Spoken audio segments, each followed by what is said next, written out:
흩어지나요? 아니요, 여기 흩어지시면 안 돼요. 제발 이제 좀 안 흩어졌으면 좋겠습니다. 이제. 예. 자, 바벨의 비극을 한번 좀 보겠습니다. 요건 정호영 선생님 한번 요 본문 읽어주시죠.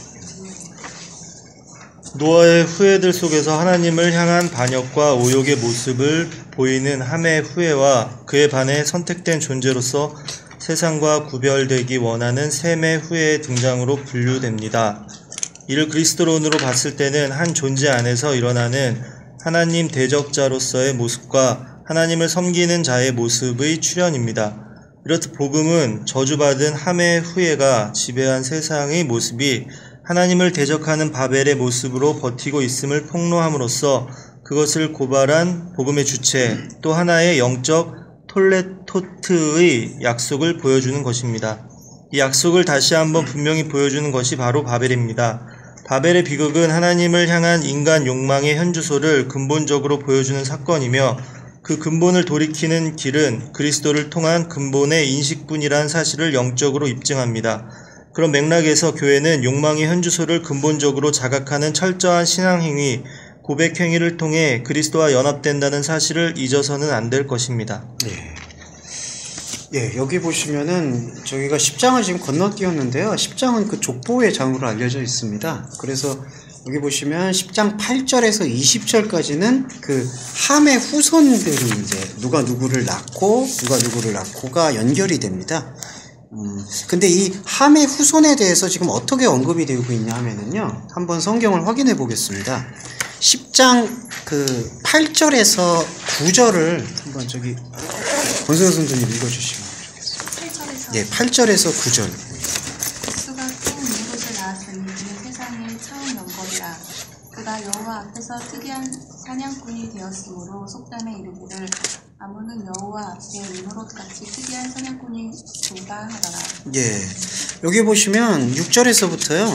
함의 아들이 4명 등장합니다. 구스, 미스라임, 붓, 가나안. 그 다음에 이제 구스가 이제 스바, 하윌라, 삽다, 라마, 삽드가, 스바와 드단. 그 다음에 8절에서 이제 또 한 명의 아들을 낳는데 니므롯을 낳습니다.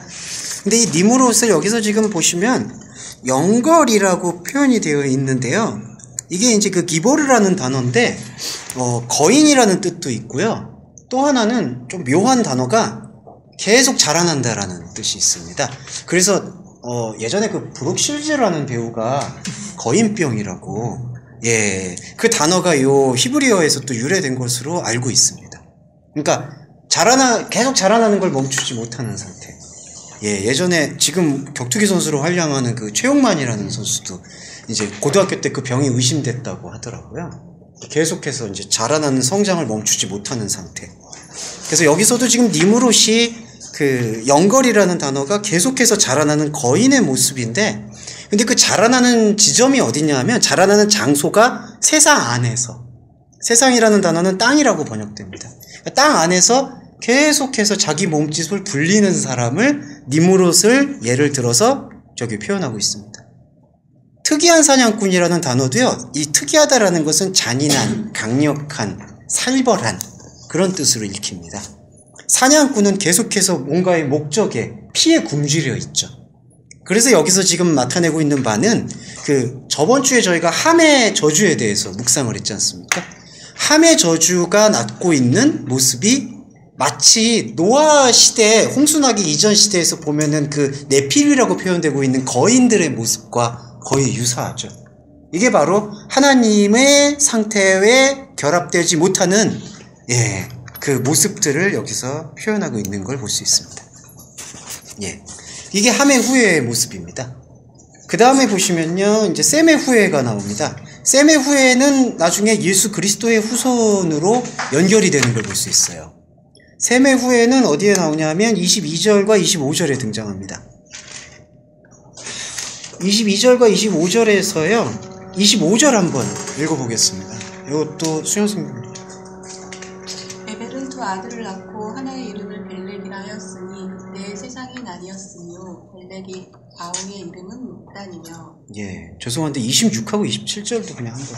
욕단은 알모닷과 셀렉과 하살바웻과 에라와 하도람과 우산과 디블라와. 예, 이렇게 읽으라고 말씀드린 건 히브리어를 익히라는 말씀은 아니니까 오해하지 마시고요. 워낙 이름들이 히브리어 말들 중에 아주 애매한 말들이 많아서요. 알모답, 셀렙, 하살맙 이거 다 히브리어 발음이거든요. 예. 근데 나중에 히브리어 익히실 때요, 이렇게 조상들 족보 한번 이렇게 입을 모아서 소리내서 한번 읽어보시면 히브리어 공부하실 때 큰 도움이 될 거라고 생각합니다. 예. 근데 보시면은요, 여기 에벨이 어디에 지금 후손이냐면요, 22절부터 나온 셈의 아들의 계열입니다. 이제 셈의 아들의 계열에서 에벨이 두 아들을 낳았거든요. 근데 하나의 이름이 이제 벨렉이라고 표현했습니다. 그 다음에 나오는 게 그때의 세상으로부터 구별되었다. 예, 한글역을 히브리어로 번역을 하면 그때의 세상이 나뉘었음이라고 표현되는데, 그걸 다시 번역하면 세상으로부터 구별되었다. 예. 그러니까 이 셈의 후손에서 벨렉이 등장했는데 벨렉에서부터 세상이 구별되는 사건이 나온다라고 표현이 되어 있습니다. 근데 여기서 또 주목하실 게 그 아우의 이름이 나오잖아요. 아우의 이름이 욕단이라고 하면서 계속 또 자손을 낳고 있어요. 근데 이들은 지금 어디로 가냐면요, 30절에 보시면 그들이 거한 곳은 메사에서부터 스발로 가는 길에 케뎀, 동편이더라. 산이라는 단어는 생략이 되어 있습니다. 동방이더라 이렇게 표현할 수가 있고요. 그게 케뎀이라는 단어입니다. 그러니까 벨렉은 세상에서부터 구별됐고요. 그 다음에 그 아우인 욕단은 또 동방에서 살았다라고 표현이 되어 있어요. 그리고 벨렉은 또 어디에서 등장하냐면, 이거 계속 족보라서 좀 복잡하시겠지만 11장 14절 보시면은요, 예, 보셨죠? 셀라는 30세에 에벨을 낳고, 그 다음에 15절은 에벨을 낳은 후 430년, 16절에서는 에벨은 34세에 벨렉을 낳고, 17절에서 이제 벨렉을 낳고 자녀를 낳고, 18절에서 벨렉은 르우를 낳고, 아까 10장에서의 족보는 벨렉의 아우인 욕단의 후손들을 열거하면서 그들이 동방에서 살았다라고 표현되어 있고요. 여기서 벨렉 자신이 낳은 자녀가 이제 보시면은 쭉 넘어가면 이제 아브라함으로 등장을 합니다. 네. 그러니까 이제 셈의 후예 안에서도 욕단이라고 표현되고 있는 그 영적인 출생이 아닌 육적인 출생을 보여주고 있고요. 셈의 후예에서 벨렉을 통한, 세상으로부터 분리되었다라는 벨렉을 통해서 이제 영적인 출생이 이루어진다라는 것을 말하고 있습니다. 예. 그러면은 이러한 그 후손의 족보 흐름을 갖고 있는 이유는 무엇일까? 첫 번째는 이 족보의 메시지가 인간이 생각하는 그런 결정론이 아니라는 거예요. 무슨 말씀이냐 하면, 함의 후예는 처음부터 저주받았다. 그러니까 실제 조상의 함의 개념이 저주받았다. 이런 개념이 아니라, 함의 모습은, 셈의 모습은 우리가 가지고 있는 인간이라는 존재 안에 내재되어 있는 하나의 가능성이다라는 것을 보여주는 데 집중되고 있습니다. 이해되시죠?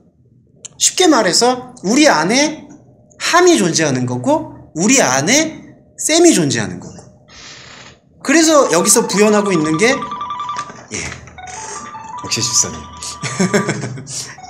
일단 이 신호를 확인하고, 예, 넘어가겠습니다. 네. 예. 예. 집사님, 뭐 진동으로 바꿔 뭐 그런 말씀은 안 드리겠습니다. 농담이에요. 집사님, 농담이에요. 진동으로 하실 줄 모르시는. 예, 집사님 잘못했습니다. 잘못했습니다.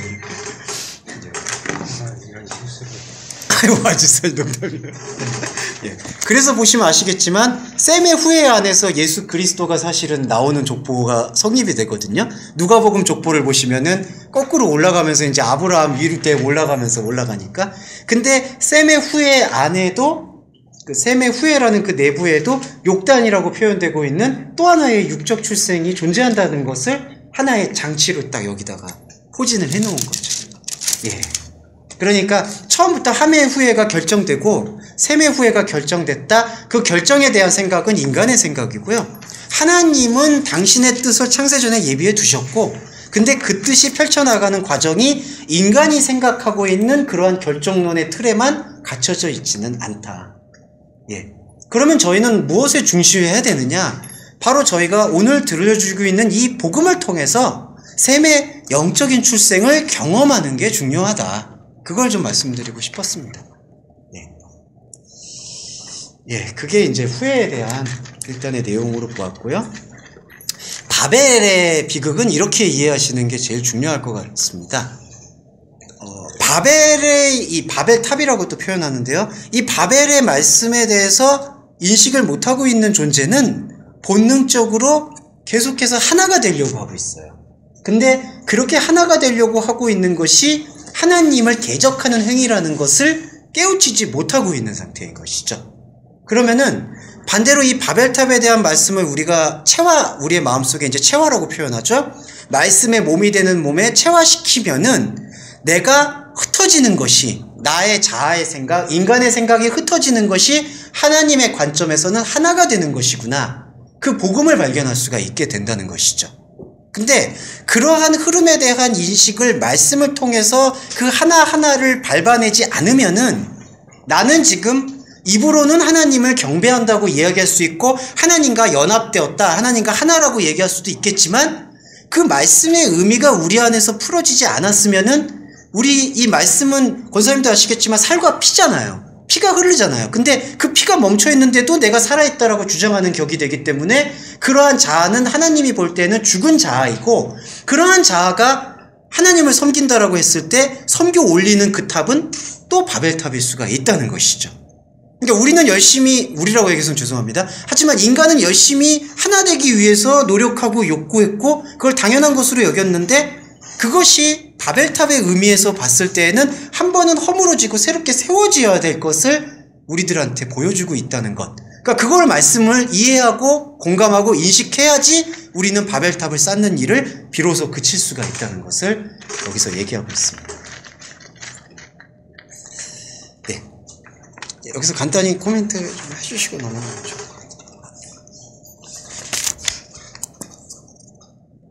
예, 궁금하신 거나 의문나시는 거나 떠올리시는 거 있으면 기탄 없이 말씀해 주시면.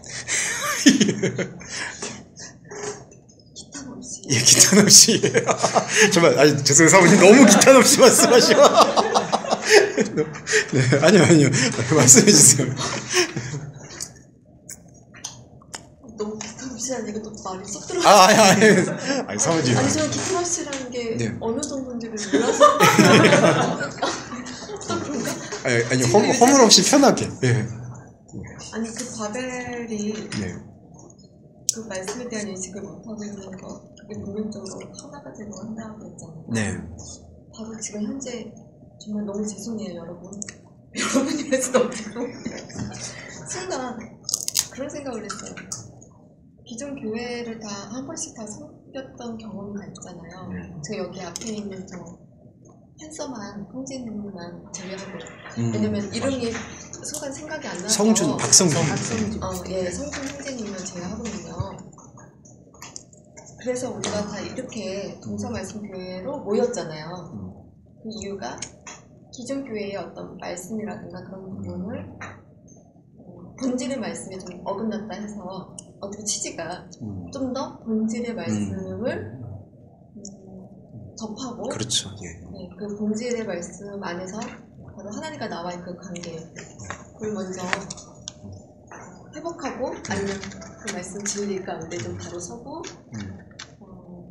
그래서 좀 알리고, 예를 들면 나로부터 먼저 그 정체성을 좀 찾아가는 것이 우선이 아닌가 해서 이 자리에 모였잖아요.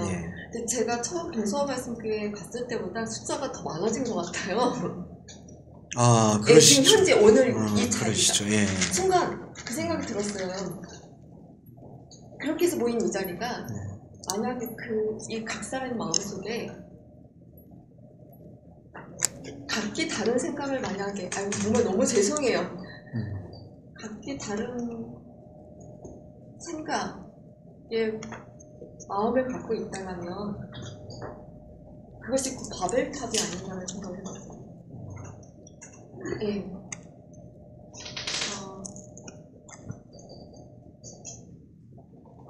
너무 죄송합니다. 아니요, 기탄 없는 말씀이셨습니다. 예. 그것이 오히려 즉각적으로 그냥 쫙 떠오르는 근데 생각이 좀 바벨의 욕구는 네네. 우리가 계속해서 사실은 발견하고 감당해야 될 네. 몫이라고 봐요. 왜 그 생각을 했냐면 말씀의 지식이 차고 이렇게 배워갈수록 인간인지라 교만이라는 부분도 함께 오는 것 같아요. 기존에 내가 알고 있는 지식과 또 성령께서 주시는 어떤 감동이라든가 이런 부분이 은혜와 함께 완전하게 분별이 힘든 경우도 있는 것 같아요. 그렇기 때문에 이게 정말 내 지식인지 그분의 은혜인지 분별이 아직까지는 불저기할 때 어떤 그런 부분과 나의 판단과 어떤 그런 부분이 저기한 상태에서 어쨌든 그런 부분들 예, 그래서 우리가 뭔가를 좀 해보자. 네. 우리가라는 게 자주 입술에서 만약에 나온다고 할 때 우리가 뭔가를 해보자라고 한다라고 할 때 그것이 자꾸 바벨탑이 아닌가. 예. 제 생각에는 이게 부모는 연기에 따라서 바벨로 볼 수도 있고 선한 양심 쫓아가는 그런 행위를 볼 수도 있다고 보거든요. 우리가 이제 일상의 긍정적인 마음으로 이런 본질적인 말씀을 좀더 해주셔야겠다 이런 생각 가지면 좀 긍정적이라고 생각을 해요. 근데 그걸 사용하는 데 있어서 또 다른 불순한 의도를 가진 학교가 한다면 그건 잘못 들어오겠지만 그런 마음 자체를 가지면 안 되죠. 그렇지 않은 상태에서 나오는 걸 이제 그것도 하나의 그런 표현을 한다면 성스럽게 그것도 말씀을 전하겠다는 그런 의지 자체도 진짜 바벨로도 볼 수 있다 얘기죠. 근데 진짜 그 의도가 진짜 그런 차원에서의 바벨인가 아니면 그리스도와 연합되지 않은 상태에서의 바벨인가 그런 부분은 충분히 되리라고 보거든요. 다만 사람들이기 때문에 이런 의견을 내놓는 과정에서 충돌이 있으라고 봐요. 그게 이제 각자의 갖고 있는 그런 믿음의 분량이라든가 좀 추우시죠? 그거에 어떤 표현하지 못한 그런 미세한 이제 방향성이 다른 것들 그런 것들이 드러나는지 자체가 어떤 싸움으로 인한 충돌이 드러나는 그렇기 때문에 그런 특정 분들에서 보면은 우리가 추구할 건지 말아야 될 건지 이런 의견도 있습니다. 그 바벨탑 이미지는 혹시 떠오르는 거 혹시 저기 어떻게 시각 디자인 전공하실 때 좀 그런 바벨탑 이미지는 혹시 구상하신 거 있으신가요? 그래도 얼마 전에 네. 다큐멘터리 영화를 하나 봤는데 네. 세바스티안 살가도에 대한 사실 그에 대한 그러면 브라질의 금광 잘못 생각 안 나는데 예. 금광에서 소지한 사진들을 수많은 사람들이 그래서 스스로 노예가 되길 자처하면서 금을 찾아서 원해서 원하는 모습인데 엄청 장엄한 광경이기도 하고 재미 같거든요. 그쵸. 모르게 흡사에 있는 사람들의 모습들을 파노라마를 펼쳐보고 보여주는데 정말 영화에서 실제로 표현하면서 다른 것 같아요. 진짜 그런 것 같아요. 금을 쫓아서 이렇게. 사람들이 몸으로 노동하는 소리들과 열과 그런 숨이 많잖아요. 그 바벨의 모습 아니야. 맞아요. 그런 모습과 비슷하지 않았을까? 잘 생각해봤어요. 형제님 세계 좀 바벨과 비슷한 이미지 혹시 떠오른 적 있으셨어요? 네. 전 여행하면서는 가깝고요. 네. 가끔 예술 공연 갈 때 서초역에서 내려요. 예. 전 그게 거의 살아있는 거였어요. 저랑 똑같은 거. 왜인지 몰랐어요. 저 시계탑 볼 때마다 마음이 무거워서. 기억들이 여기 들어와 있나? 네, 저는 금융회사인 줄 알았어요. 그 시계가 있는 거. 저 깜짝 놀랐어요. 야, 진짜 좀 아이러니하게 현대판 바벨이 서초역에 내리면 보이더라고요. 그게 저도 섬뜩하더라고요. 한번 지하철 출구에서 나와서 보는데 이만한 무슨 번쩍번쩍거리는 유리 월이죠 이제. 카누 목사님은 그렇게 생각 안 하셨을 것 같은데 예. 바벨탑이 예. 지금 우리 사는 세상에서 보여지는 현상이 있고 보여지지 않지만 있는 현상이 있다고 생각하는데 보여지는 건 WCC인 것 같아요. 눈에 두드러지게 드러나는 종교 다원화 가운데 그들 스스로는 하나님의 일을 한다고 여기고 있거든요. 꼭 우리만 구별되어졌다라고 부르는 죄송하지만 힘든 말인 것 같고요. 그러니까 교회 안에 자꾸 내가 하나님의 뜻에 합하라도 무엇인가 하려고 한다고 생각을 하지만 내가 무엇인가 하려고 하는 가운데 사람들 선동하는 것이 그것이 바벨의 모습이 아닐까 그런 맞아요. 선동의 그 가치로 모든 것들을 이끌어가는 그 방향성도 저는 바벨의 일종이라고 보여요. 예. 선동의 거지. 혹시 이거 하나 남았나요? 예, 그 저기 잠깐만 오신 김에 잠깐 시작하기 전에 소개해 주세요. 예.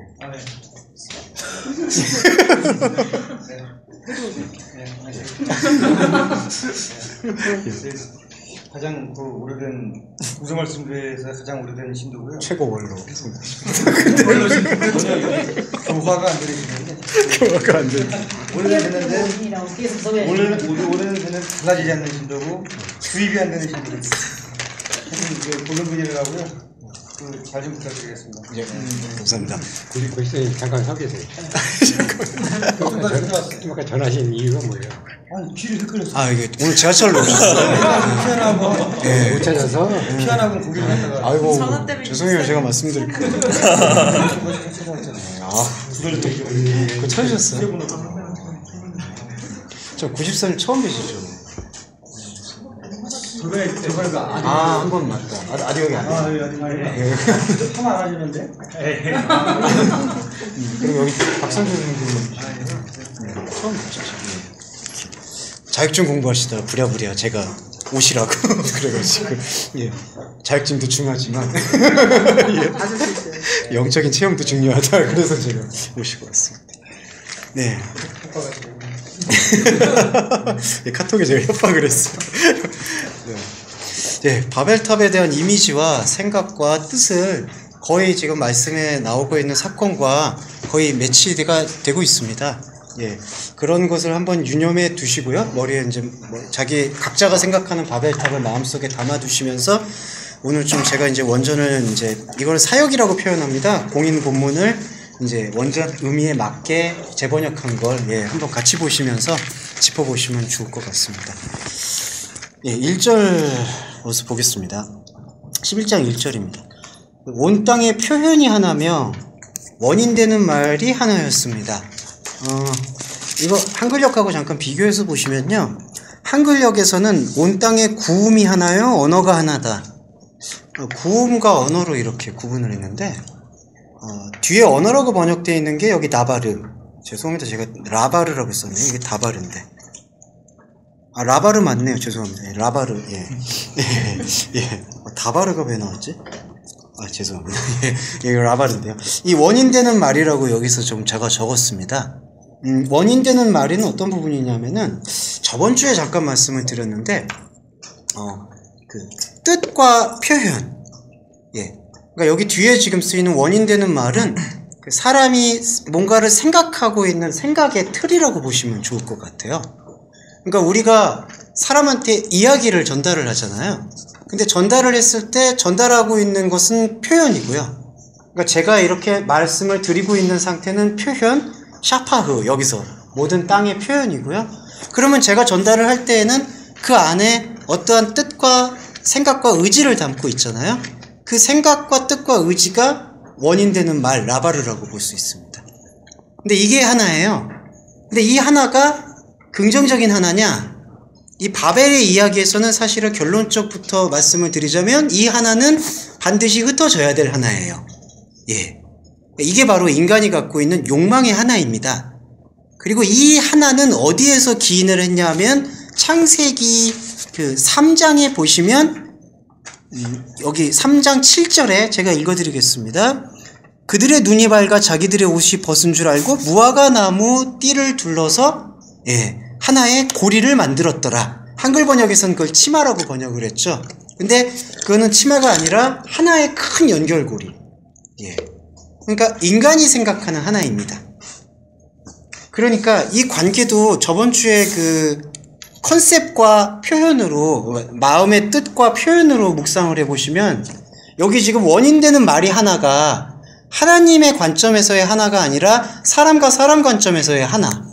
그러니까 여기 이 하나님과 격리되어 있는 하나의 말과 하나의 생각 속에서 모든 땅의 표현들은 다 하나님의 생각과 다른 표현이 된다는 게 여기 1절에 지금 나와 있습니다. 하나라는 개념은 인간의 뭐 조직이라든지 시스템이라든지 그런 개념을 얘기하는 건가요? 그 본성에 대한 그 욕구를. 그러니까 인간이 보면은 시스템이 있고 조직이 있고 국가가 있잖아요. 근데 이제 국가와 조직과 시스템의 그 어떤 동기부여가 이제 이 창세기 맥락에서는 그러니까 아까 무화과 나무로 엮어서 치마를 만드는 행위에 귀속돼 있다. 그거를 바벨탑 비유에서는 이제 지적하고자 원인되는 말이 하나. 이게 이제 하나님 관점에서의 하나가 아닌 우리 관점에서의 하나. 그러다 보니까 그 원인되는 하나에서 나오게 되는 조직, 그러니까 변천 선생님 그 조직과 시스템은 땅의 표현의 결과물로도 읽을 수가 있을 것 같아요. 그러니까 우리가 살아가는 조직과 시스템의 표현들과 모든 성과물들이 이제 하나님과 대적되어 있는 하나에서 이제 생산됐다. 그렇게 보는 게 정확한 것 같습니다.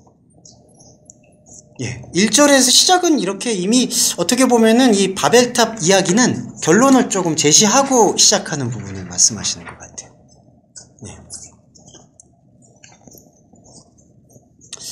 여기서 혹시 뭐 질문사항이나 궁금하신 거 있으시면 바로바로 말씀해 주시면 좋을 것 같습니다. 질문이 없으시면 넘어가고요. 혹시라도 여기 질문이 좀 더 생기시면 뭐 지금 진도가 2절 나가더라도 바로 해주시면 되겠습니다. 2절 보겠습니다.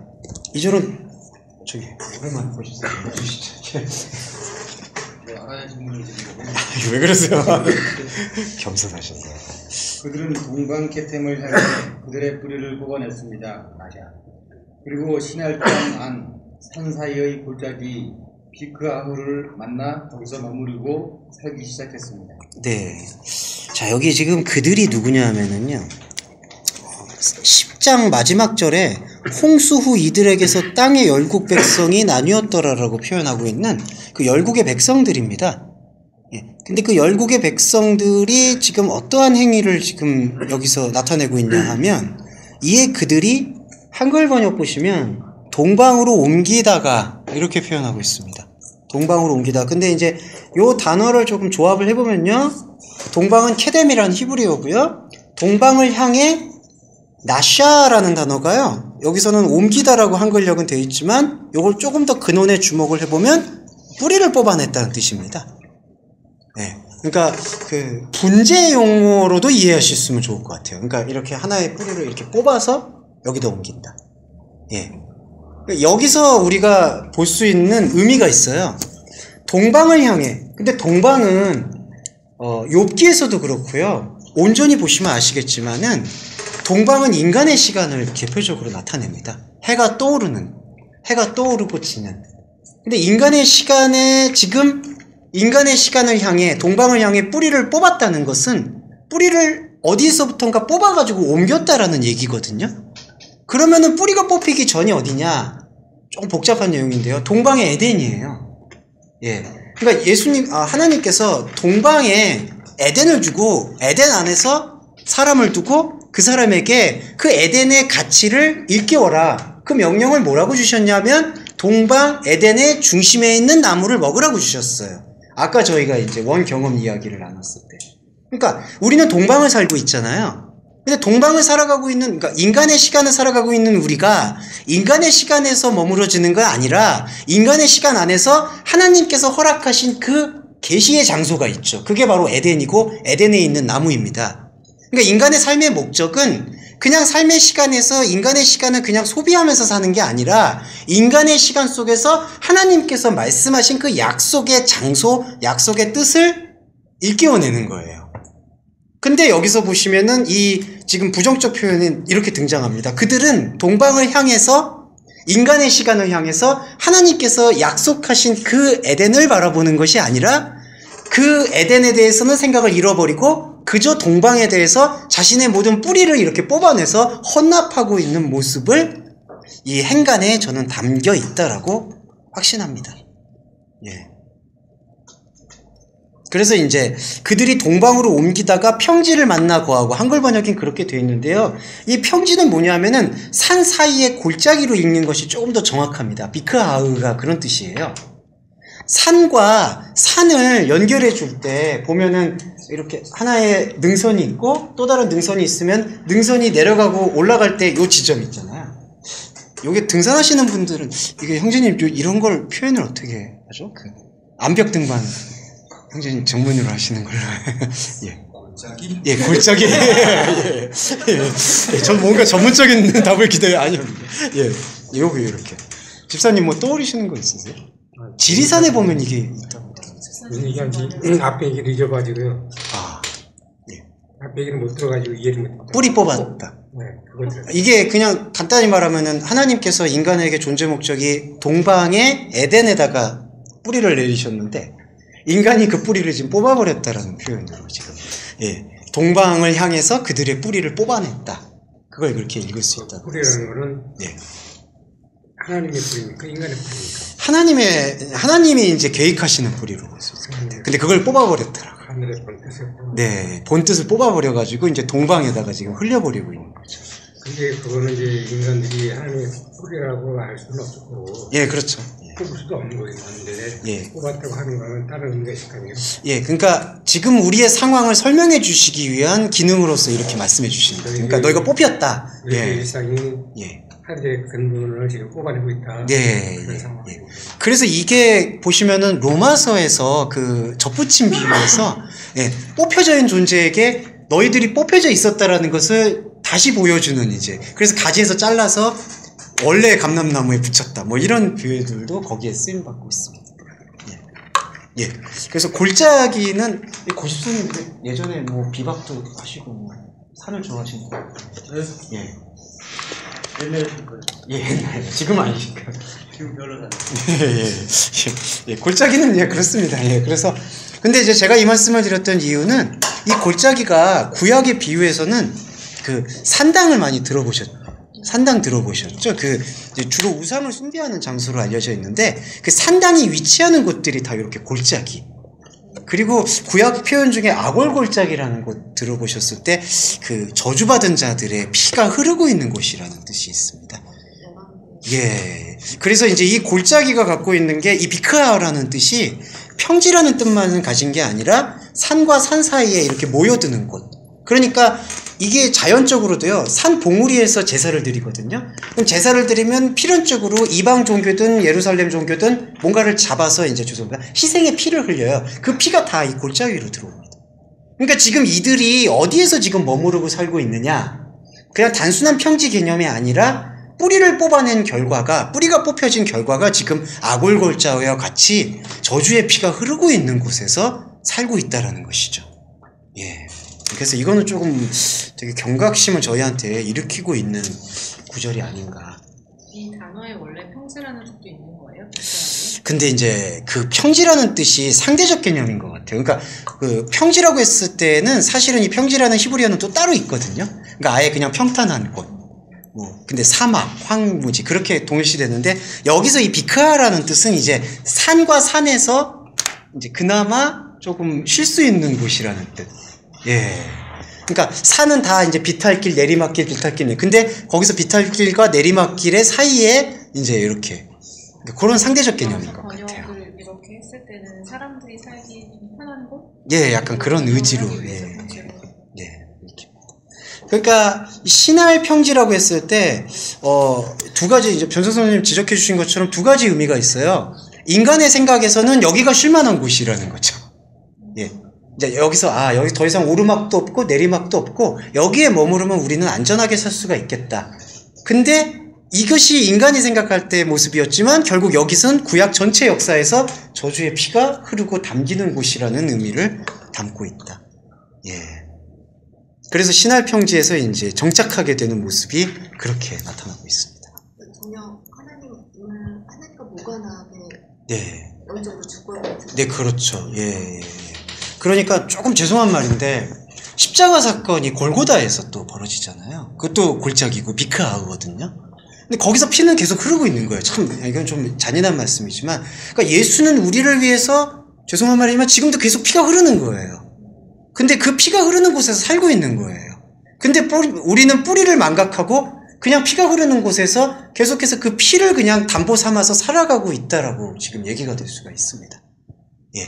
그러니까 계속 가해자인 채로 사실은 가고 있는 것이고, 그게 구약의 계명에서는 죄송합니다. 살인하는 자는 반드시 죽을 것이다. 근데 냉정히 말하면 계속 살인되어지고 있는 이제 약간 좀 표현이 그렇지만은 약간 그렇게 연동해 볼 수도 있어요.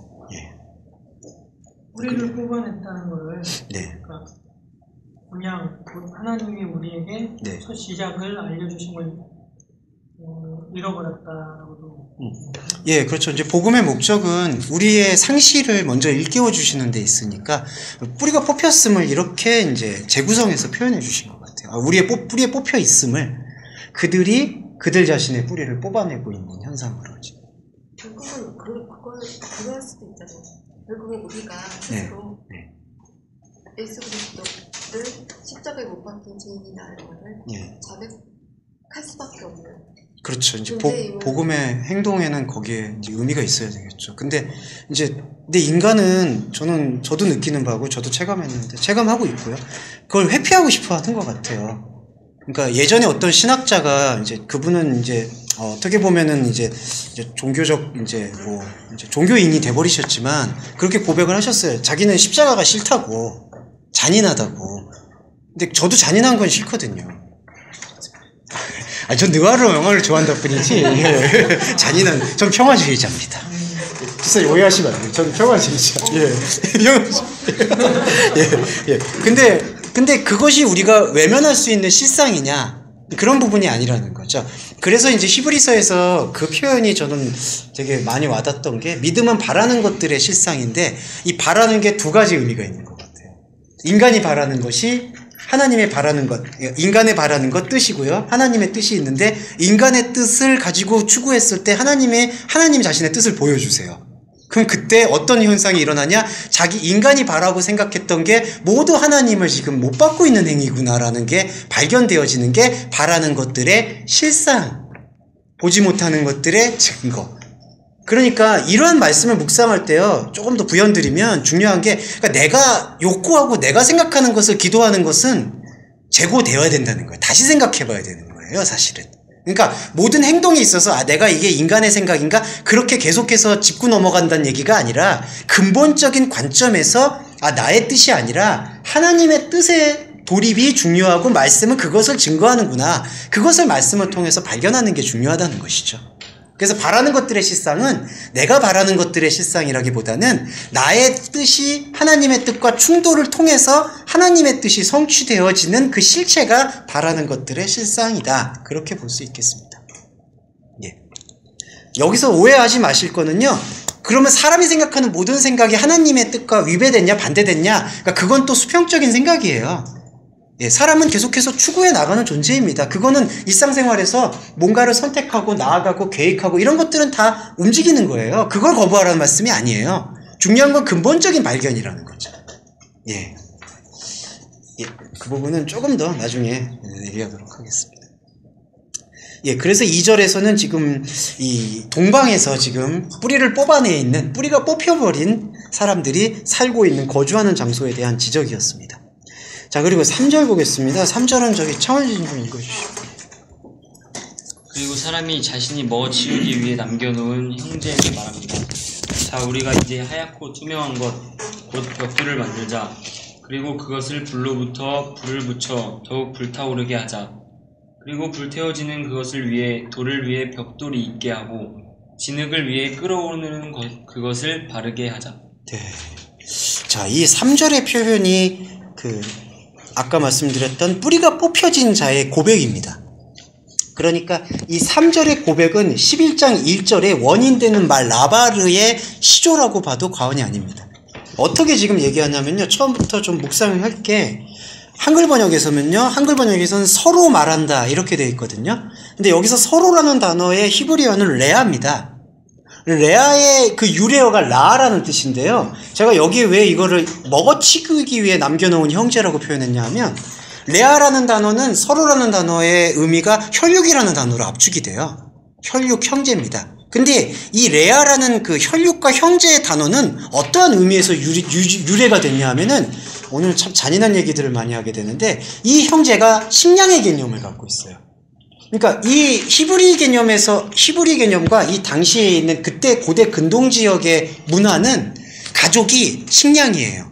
그러니까 조금 인식이 조금 우리가 생각하는 지금 문명 인식과 좀 달라야 될 것 같아요. 선언이 왜 식량이라니까 왜 뭐 떠오르는 게 혹시 있으신가요? 예.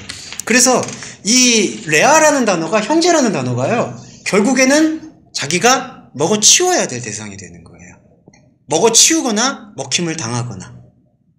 아이러니하죠. 근데 이 가족 공동체의 목적이 그랬었어요.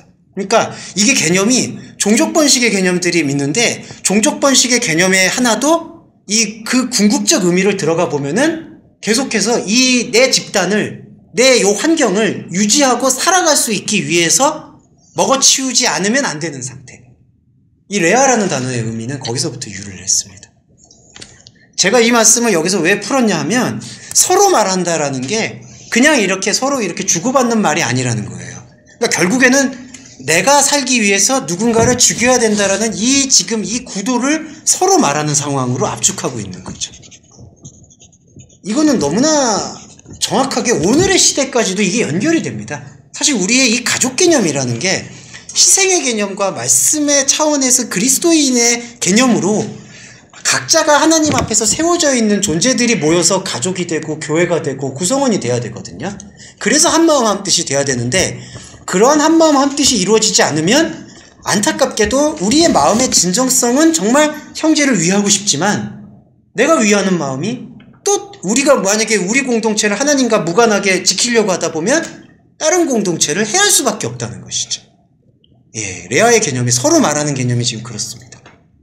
그러면서 이렇게 나옵니다. 이 벽돌에 두 가지 의미가 있는데요.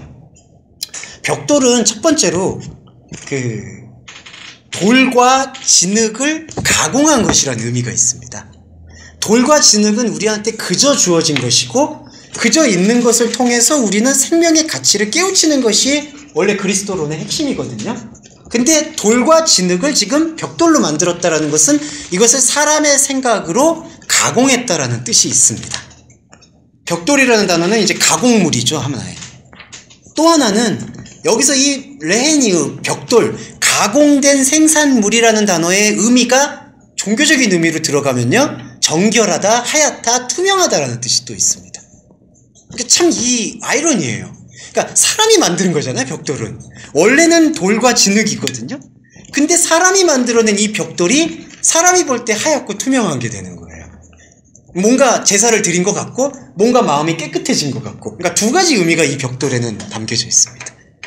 그러니까 이게 카인의 제사와 맞닿아 있는 거죠. 예.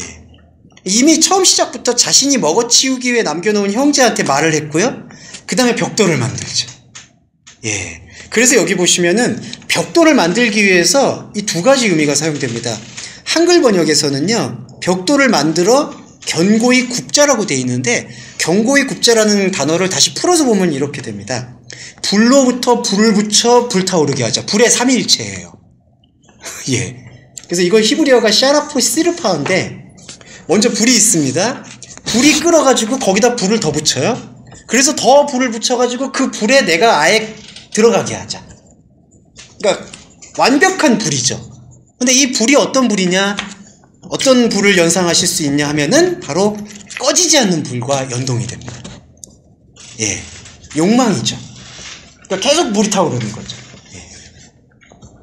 그러니까 냉정히 말씀드리면 이 불의 삼위일체에서 근본이 되는 거를 제거하지 않으면 이 불은 꺼지지가 않아요. 제일 처음 되는 불이 뭐냐 하면은 이 지금 서로 말하고 있는 이 상태 자체입니다. 동방에서부터 뿌리째 뽑혀버린 이 상태입니다. 이 상태가 불의 근원이에요. 그러니까 그거를 인식하게끔 만들어주는 게 복음이에요. 우리가 이 복음을 인식했을 때 우리는 고백하게 돼요. 아, 우리의 말이 하나님의 말과 대적되어 있습니다. 이것에 대해서 우리를 속죄해 주십시오. 그게 인식될 때 신약은 들어오는 거죠. 대속이 의미를 갖는 거죠. 아, 우리가 죽어있는 이 원인되는 말, 우리의 말과 생각의 뿌리가 완전히 뿌리째 뽑혀 있었고 하나님에 대해서 죽어 있었구나라는 사실을 인식하는 것이 곧 그리스도의 대속을 이해할 수 있게 되는 거죠. 아, 그렇기 때문에 그분이 피 흘림을 통해서 우리를 이 악골골짜기, 골짜기에서 살려내시는구나. 부활을 경험케 하시는구나. 우리가 이대로 있으면 내가 죽든지 다른 사람을 죽이든지 할 수밖에 없는 이 구조에서 우리를 건져 올리시는구나. 그게 구원의 메시지가 되지 않는가. 근데 여기서 벽돌을 만드는 방법이 불로부터 불을 붙여 불타오르게 하죠. 뒤에 보시면 또한 돌을 위해서 벽돌이 있게 하고 진흙을 위해서, 돌과 진흙은 같은 의미입니다. 주어져 있는 그대로인데요. 진흙을 위해서 끌어오르는 그것을 바르게 하자. 한글 번역에서는 이것을 역청이라고 표현을 했습니다. 근데 이 단어, 해마르라는 단어는 역청이라기보다는요, 이것도 그 불타오르는 것과 연계를 맺고 있어요. 계속해서 끌어오르는 거죠. 그러니까 이거는 이 해마르라는 역청이라는 것은 불이 계속 끓고 있잖아요. 불로부터 불타오르고 더욱 불타오고 있잖아요. 그 불의 끌어오름을 가지고 이제 좀 조리법으로 말씀드리자면 이게 불이죠. 그럼 여기 냄비를 끌어놓고 여기 용액이 지금 끓고 있죠. 그걸로 또 바르는 거고. 그러니까 다 불이에요. 지금 이 불의 악순환이 지금 반복되고 있는 걸 볼 수 있습니다. 그러니까 지금 이 사람들이 쌓아놓고 있는 바벨탑이 결국 근원이 불로부터 돼 있고 그 불은 하나님의 찾아오심을 계속해서 우리 안에서 제거하려고 하는 욕망이다. 그렇게 해박할 수 있겠습니다. 예, 그리고 다음 장은 잠깐 쉬셨다가 지금 말씀하신 거를 읽어보면 그게 이제 첫사람 아담의 모습이잖아요. 첫사람 아담의 욕망 때문에 했다고 보는데 아담이라는 게 이제 붉은 그런 의미가 예, 에돔이라는 진흙이라는 게 예, 진흙, 예, 그렇죠. 거기서 나온 그 에돔이라는 아담이라는 특별한 존재 자체가 불을 사용되고 불이라는 거는 이제 예수로 생기긴 하지만 율법을 생겨하려면 율법을 갖고 있는 첫사람 아담의 존재가 계속해서 자기 분노를 끌어오르는 거가 분노를 끌어오르는 그로 인해 가지고 결국을 태운다고 하는데 오히려 그것을 경고해야 하는 거예요. 예.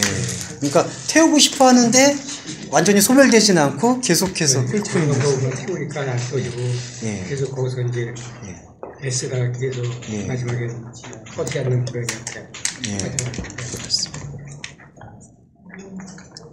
돌을 위해 벽돌이 있냐는 예. 여기 전해주시는 거. 예, 여기. 아, 드셨어요? 아니요. 야, 저기. 예, 선생님. 돌을 위해 벽돌이 있게 하고. 네. 그러니까 요게 이제 대체물에 대한 표현인 것 같아요. 그러니까 그 돌과 진흙이라는 게 인간한테 주어져 있는 어떤 그 뭐 정의로움, 사랑, 그런 감정들인데 그거를 이제 우리가 우리의 의지와 생각으로 만들어내기 위해서 계속해서 벽돌을 지금 포진시키고 있는 거죠. 돌을 교체할 벽돌. 예. 그러니까 결국 진짜 돌을 봐야 되는데 그게 아니라 벽돌, 사람이 생각하는. 근데 이게 참 이상한 게 이 벽돌이라는 게 사람의 가공물인데 이게 또 하얗고 투명한 어떤 제사적 의미로 또 쓰이더라고요. 돌이 만드는데. 이게 벽돌에 벽돌이 나오고 뒤에 진흙이 나오잖아요. 네. 이게 그 아담을 지을 때 만들었던 그 진흙 먼지하고는 다른 단어가요. 아, 단어는 좀 차이가 있어요. 예. 근데 이렇게만 보면 아까 말씀하신 그런 벽돌의 개념이면 그 아담을 지었던 그 먼지, 진흙 상반되는 개념으로 봐도 되지 않나요? 예, 근데 그거는 정확히 보시면 돼요. 그러니까 지금 돌과 진흙이라는 게 우리한테 사실은 그저 주어져 있다라는.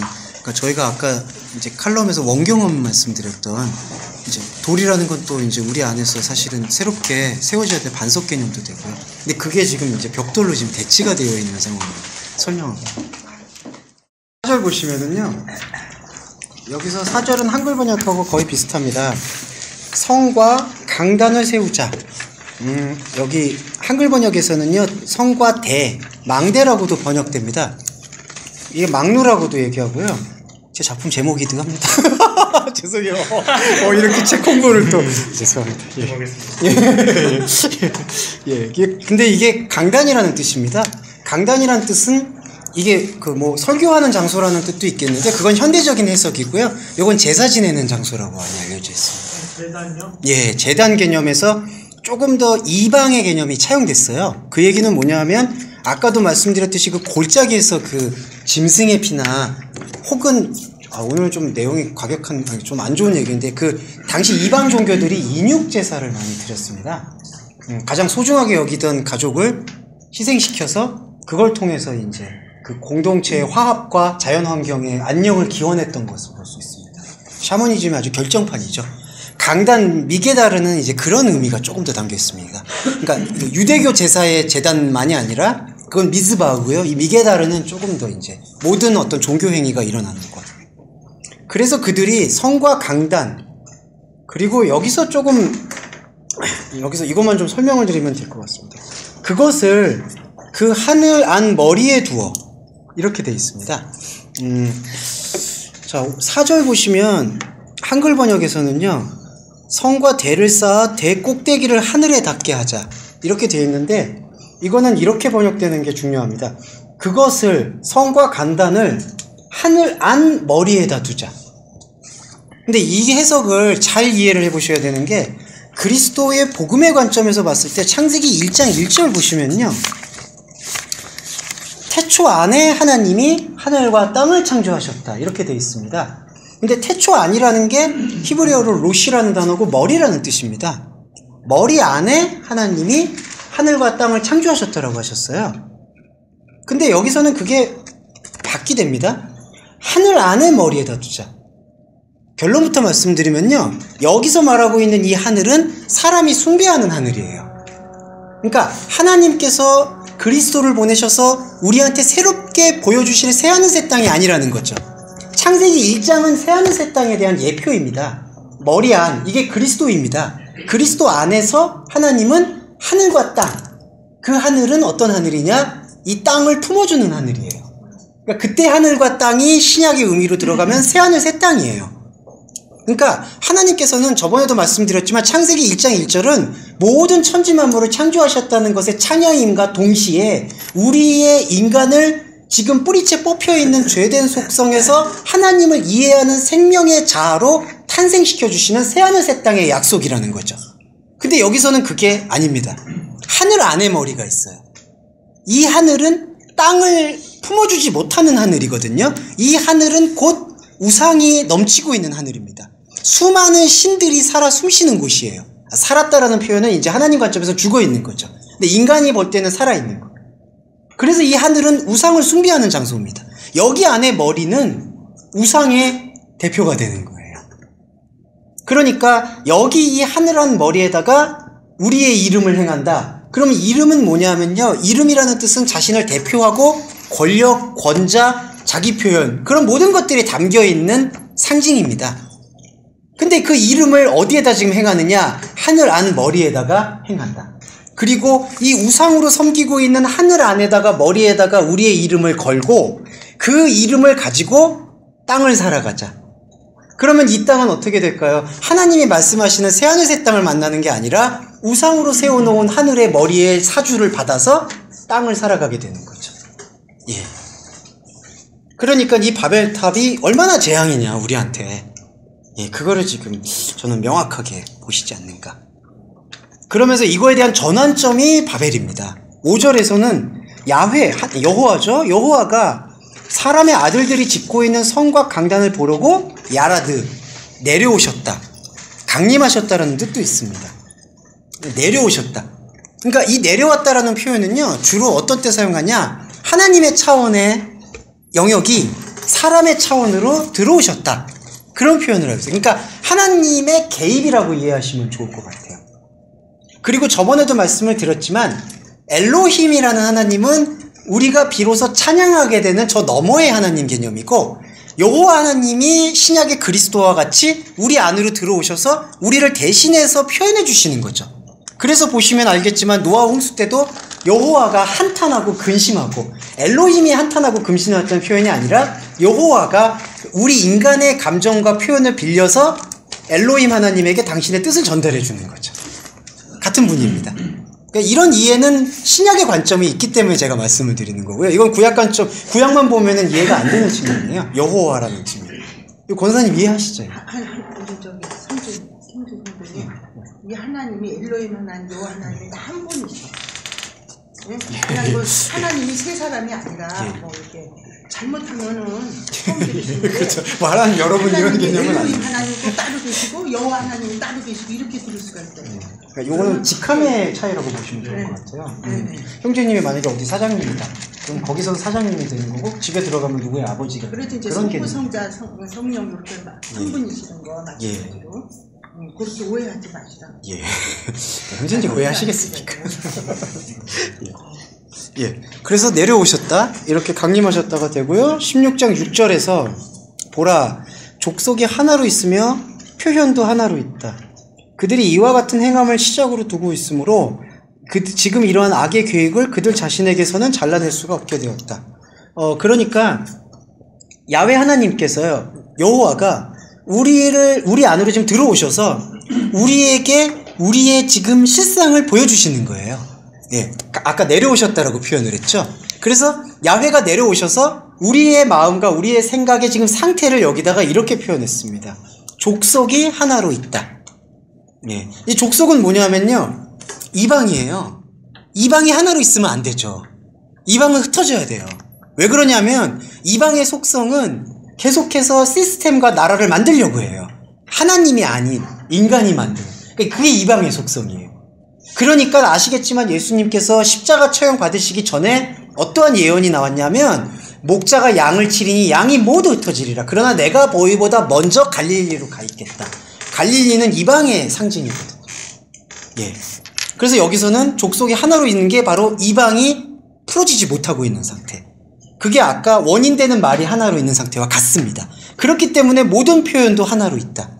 하나님을 대적하는 하나로 있다는 뜻이고요. 그리고 그들이 그와 같은 행함을 시작으로, 그러니까 모든 시작점이 거기에요. 거기로 두고 있기 때문에 한글 번역에서는 경영하는 일이라고 번역이 됐는데 이거는 음모, 악행이라는 단어입니다. 악의 계획. 그래서 제가 악의 계획이라고 적었고요. 그 악의 계획을, 이게 중요한데요, 그들 자신에게서는 잘라낼 수가 없다. 무슨 얘기냐면 사람이 여호와 하나님의 말씀을 통하여서 그분의 대언의 말씀을 보기 못하면은 자기 안에 있는 것이 악의 계획인지 어떤 게 악인지 그게 구별이 안 된다는 거예요. 예, 그러니까 스스로 잘라낼 수가 없다는 뜻이죠.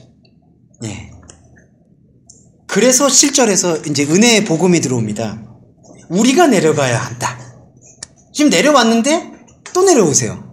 이게 무엇을 요청하느냐? 우리 안에서의 생명을 요청하는 겁니다. 이 우리는 야훼이고요.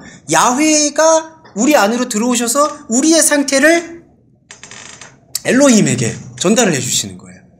그래서 우리라고 표현되는 거예요. 이거 이해하시죠? 예. 그러니까 하나님, 엘로힘 하나님이 우리를 사랑하셔서 정호 형제님 안으로 들어오신 거예요. 그래서 정호 형제님의 생각과 말로 표현을 할 수 있도록 하기 위해서 엘로힘 하나님의 존재가 야훼 하나님으로 지금 변형된 거예요. 그럼 야훼 하나님만이 엘로힘 하나님에게 정호 형제님의 이 상태를 지금 들려줄 수가 있는 거예요. 그래서 엘로힘의 사랑을 끌어내리는 거예요. 그게 바로 우리가 내려가야 한다. 그리고 이게 바로 그리스도의 강림입니다. 예. 그러니까 이게 재림 개념을 오해하지 않으셨는 게 좋은 게, 그리스도가 재림했을 때 기름을 준비한 5처녀가 된다는 것은 그분의 지금 말씀으로의 강림, 그분의 내려오심을 우리가 말씀을 통해서 경험해야 된다라는 거죠. 예. 그래서 우리가 내려가야 한다. 그래서 이게 이제 복수 형태를 쓰고 있습니다. 그리고 우리가 내려가서 그 다음에 우리가 내려간 그곳에서 그들의 모든 표현을 뒤섞어 버려야 한다. 이것도 조금 더 묵상할게요.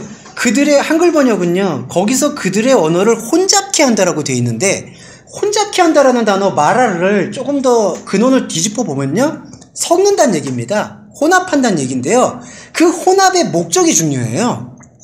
혼합하는 것의 이 마라의 히브리어 목적의 유래는 넘치게 한다는 겁니다. 예. 이 넘친다라는 것이 이게 전도사님 제일 좋아하시는 거죠. 예. 이 넘친다라는 목적이 뭐냐 하면은 이게 일부러 이렇게 우리가 혼란을 느끼는 걸 유도하시는 게 아니라 우리가 하나님과 떨어져 있는 상태의 하나의 그러니까 하나님과 떨어진 상태의 하나에서는 다름을 몰라요. 내가 원수라는 걸 몰라요.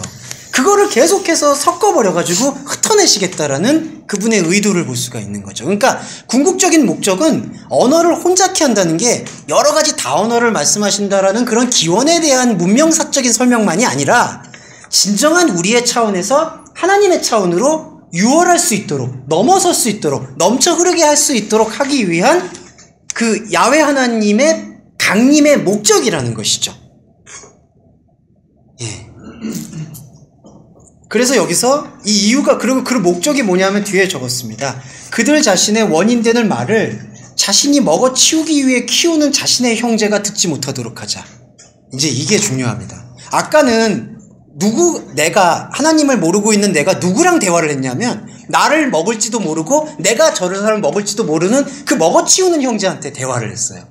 근데 하나님의 목적은 이제 이들과 대화하는 게 아니라 나와 대화를 하게 만들겠다. 왜냐하면 이들과 대화하는 거는 그 대화의 결론은 내가 죽든지 저 사람이 죽든지예요. 아무리 사람의 마음속에서 선함이라고 할 수 있는 파편들이 드러난다 하더라도. 예. 그래서 여기 목적은 그들 자신의 원인되는 말을 자신이 먹어치우기 위해 키우는 자신의 형제, 이 혈육이 듣지 못하게 하자. 이게 듣지 못하게 되면요, 비로소 내 원수가 누구인지를 보게 돼요. 내 원수가 누구인지를 보게 되는 게 내 이웃을 사랑하는 거예요. 나를 진짜 사랑할 수가 있게 되는 거죠. 예. 잠깐 질문인데요. 예.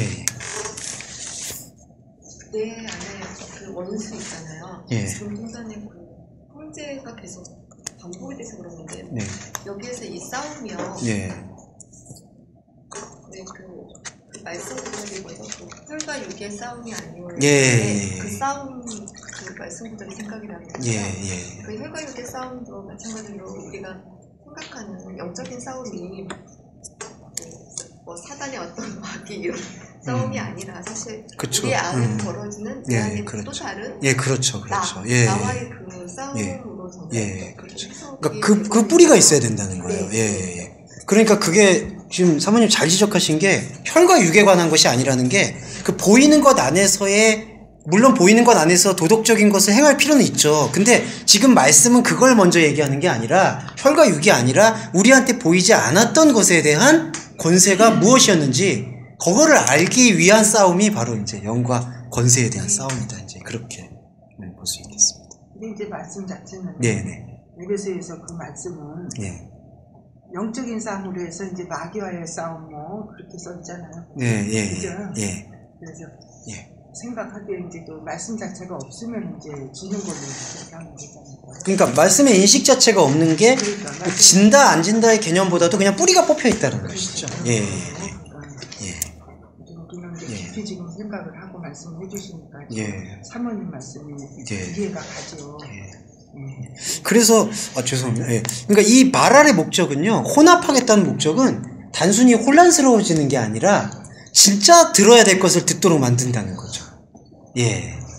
그러니까 사람이 생각하는 말은 이게 지금 언어의 구분이 아니라요, 사람이 생각하는 생각과 말은 계속해서 하나로 가요. 하늘의 머리라고 표현되고 있는 우상을 향해서 계속해서 모으려고 하고 있어요.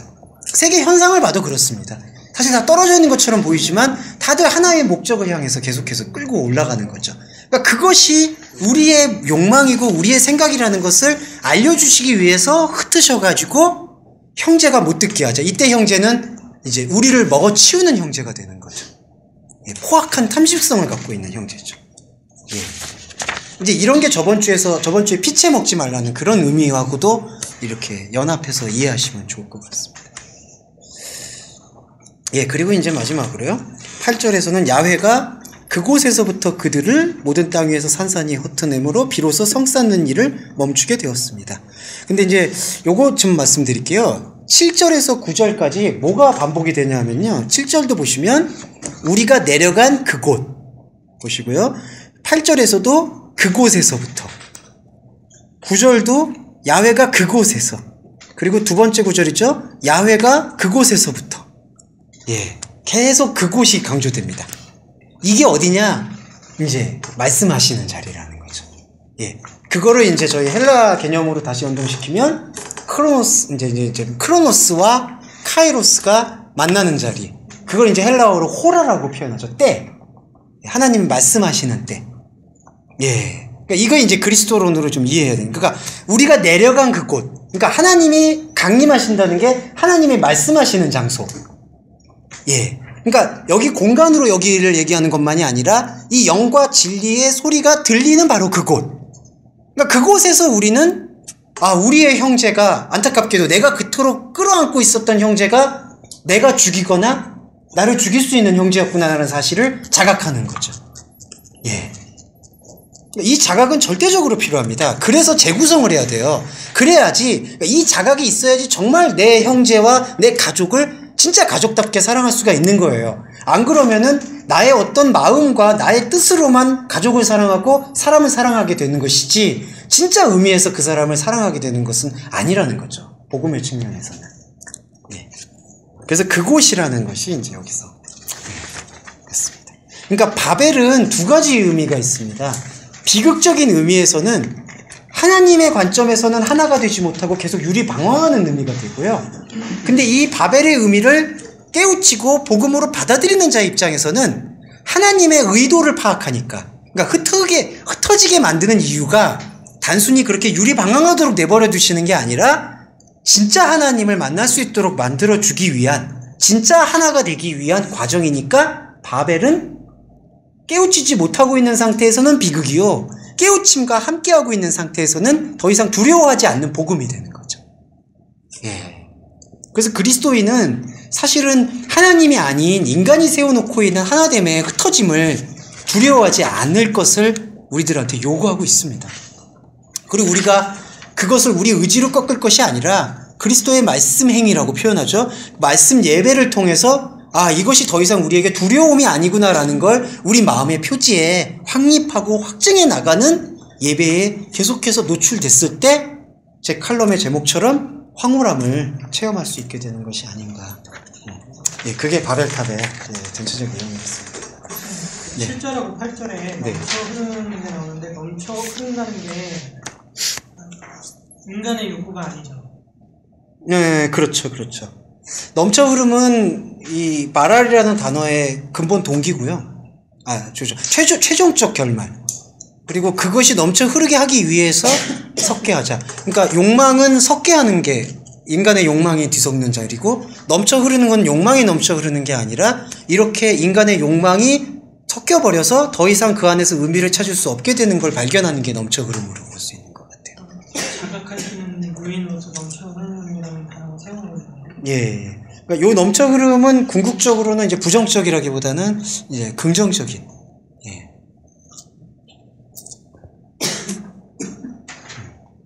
예, 그리고 그거 잘 말씀해 주셨는데 여기 보시면요, 17장 7절에서 그들 자신의 원인 되는 말을 지금 형제가 못 듣잖아요. 이 원수잖아요. 이 원수가 못 듣게 되면요, 이들 자신의 원인 되는 말이 라바르잖아요. 근본이고 그 근본을 자각하게끔 돼요. 비로소. 그러니까 저하고 형제님이 지금 원수예요. 좀 비유가 이상하다. 죄송합니다. 예, 원수인데 지금까지는 원수인 걸 모르고 계속해서 저의 내밀한 비밀을 다 얘기했어요. 근데 알고 보니까 원수인 거야. 예. 권사님 왜 이렇게 진지하게 보세요? 비유가 그렇다는 겁니다. 예. 원수. 그러면 이제 더 이상 이제 말을 안 하게 되겠죠. 그러면서 이 사람이 내 원수였구나라는 걸 자각하잖아요. 근데 이 복음은 중요한 게 그걸 자각하게끔 만들어준 분이 누구냐는 거거든요. 그러니까 만약 변전선생님이 지금 성령이세요. 그러니까 전선생님 오셔가지고 원수야, 저한테 그걸 얘기해 준 거예요. 얘기하면 안 돼. 그러면 더 이상 세상에 대한 말이죠, 세상에 대한 생각에 대해서는 사실은 관심을 끊는 거예요. 그러니까 기독교인의 행함이 너무 많은 부분이 원수된 서로 간의 소비에 지금 집중되어 있다는 거죠. 왜냐하면 이 안에서도 뭔가 으쌰으쌰가 있거든요. 야, 우리가 내일 뭘 하자. 자꾸 이제 어디 가자 있는 거죠. 인간으로서의 선함을 지켜야. 예, 그렇죠. 예. 근데 이제 영적인 전쟁이란 게 무슨 뜻이냐면 제 모든 정체성이요, 이 레아한테 달려 있어요. 사람이. 그러니까 사람은 다 개인주의적이다, 이기적이다 그렇게 얘기하는데 사람이란 존재는 다 타인한테 비춰지는 나로서 만족하면서 살아가거든요. 남자는 명예로, 여성은 관계로. 꼭 그건 획일적인 건 아니지만. 그러니까 지금까지 정호 형제님하고 내가 정호 형제님한테 모든 걸 사실 투사하고 있는 거예요. 근데 변조선생님이 성령이 오셔가지고 원수다라고 얘기하잖아요. 원수는 알겠어. 근데 더 이상 제가 누구하고 지금 소통할 수가 없다라는 그 사실이 견디기가 힘든 거예요. 그래서 다시 돌아갈 수밖에 없는 그런 구조가 있는 건데, 말씀은 그걸 끊어내는 거예요. 이거 원수다, 더 이상 말 섞지 말아라. 나하고 얘기를 해라. 나하고 얘기. 근데 처음엔 재미가 없어요. 안 보이는 거죠, 이제. 그러니까 나하고 이게 성부 하나님이 수녀 성도님이세요. 근데 수녀 성도 재미가, 죄송해요. 재미가 많으시죠. 예, 많으신데, 그러니까 내 모든 걸 여기에 투사하고 있었기 때문에 이게 원수라는 거를 얘기가, 복음은 계속 그 얘기를 하는 거거든요. 근데 그걸 듣는데, 그건 알겠는데, 원수는 알겠는데, 그래도 내가 다 해왔던 사람이, 그러니까 말을 하고 행동했던 사람이 이 사람인데, 이 사람하고 뭘 얘기하냐. 그러니까 다시 여기로 돌아가면서 자기 합리화가 이제 시작이 되는 거죠. 그게 바로 갈라디아서에서 0으로 시작했다가 6으로 마친다는 것의 결론입니다. 이걸 끊어내고 여기서 소통에서의 만족감으로 가야 돼요. 예배는 그거예요. 그러니까 그것이 행함의 전부예요, 사실은. 그리고 그 행함을 가지고 삶을 양심적으로 마땅하게 자기 주어진 것들을 살아가는 것이에요. 근데 자꾸 이거는 소통을 지금 멀리하고, 복음이라는 행위는 멀리하고, 이거는 끊어냈다라고만 얘기하지만, 그러니까 죄송합니다. 이거죠. 그냥 원수라는 걸 아는데 그냥 가는 거예요. 편안해서 그렇죠. 그렇죠. 익숙해지고 길들여진 거죠. 이게 바로 이방인의 속성이에요. 그러니까 나한테 익숙해지니까, 정말 죄송한 말인데 정원재님이 계속 저를 때려도 때리시진 않지만 죄송합니다. 예, 제가 맞아도 그래도 내가 기댈 곳이 이곳이니까. 그러니까 자꾸 여기에 이렇게 얽매이면 안 되고요. 이 개신교의 예배는요, 그거를 띄어내는데 계속해서 할애되는 것만 해도 시간이 부족한 거예요. 근데 자꾸 이 얘기에 대해서는 얘기를 안 하고 그냥 어떻게 살아가야 되는가에 대해서 이야기를 한다면은, 많은 교회에서들 많이, 예, 그러면은 여기서 계속해서 빛이 들어왔지만 빛은 희미해지고 내 안에 체감이 안 되고 내한테 내 삶에서 정서가 뭐 느껴지지 않는 것 같아. 그러면 점점 멀어지는 거예요. 오셨지만 이렇게 지금 날개를 갖고 오셨는데 계속해서 멀어지고, 계속 옷도 지금 흑색으로 입으셔서 뭔가 대비가 있는데, 예, 계속 이쪽으로, 예, 이쪽으로 이제 하게 되는.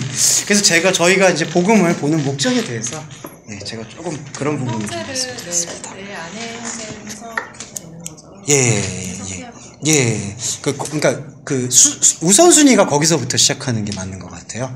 근데 이제 그게 뭐 자기 성찰만으로 멈추는 게 아니라 내 안의 형제를 발견하게 되면 관계 맺고 있는 모든 관계망에서의 형제들도 또 같이 드러나지 않는가. 원석이 그렇게 그려지게 되면 그 끝은 뭐하냐?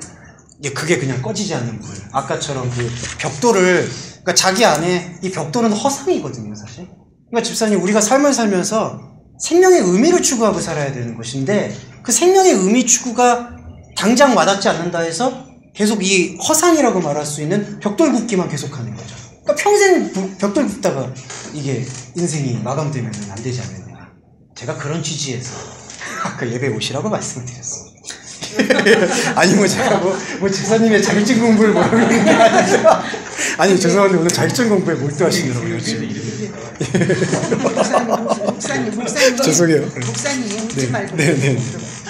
아니 그러니까 내 자신이 빛이 돼가지고 변화가 돼야 상대방의 부부 관계도 마찬가지고, 그렇죠. 사람의 관계도 친구 관계도 마찬가지인 것 같아요. 그러니까 내 자신이 변화가 되고 내가 이제 자꾸 빛으로 나타내지고 이러면 부부 관계도 그 사람을 더 사랑하게 되지, 싫었다가도 불쌍하다, 좀 잘해드려야지 이런 마음이 생기더라고. 권사님 왜 요즘 아버지하고 관계가 안 좋으세요? 왜 그러세요? 아니 그렇게 되더라니까. 그러니까 내가 변해야 되는구나. 저쪽에서부터 바라려고 하면은 이거 안 되고, 내가 변화가 돼야 저쪽 사람도 더 변화가 돼서 나를 더 신경을 써주겠구나. 후반에는 아니야 그런 게 있어. 그러니까 고병재 목사님도 그렇게 하셔요? 홍 목사들이. 아니 그렇게 되면 그렇게 되면 아주 한몫이죠. 네. 그렇게 해서 오늘 바벨에 대한 예배를 마쳤고요. 잠깐만 5분 정도만 다음 진도에 대해서 제가 좀 보관을 말씀드리고 할 겁니다. 창세기를 계속 가시는 게 좋을지 아니면은 신약으로 바꿔서.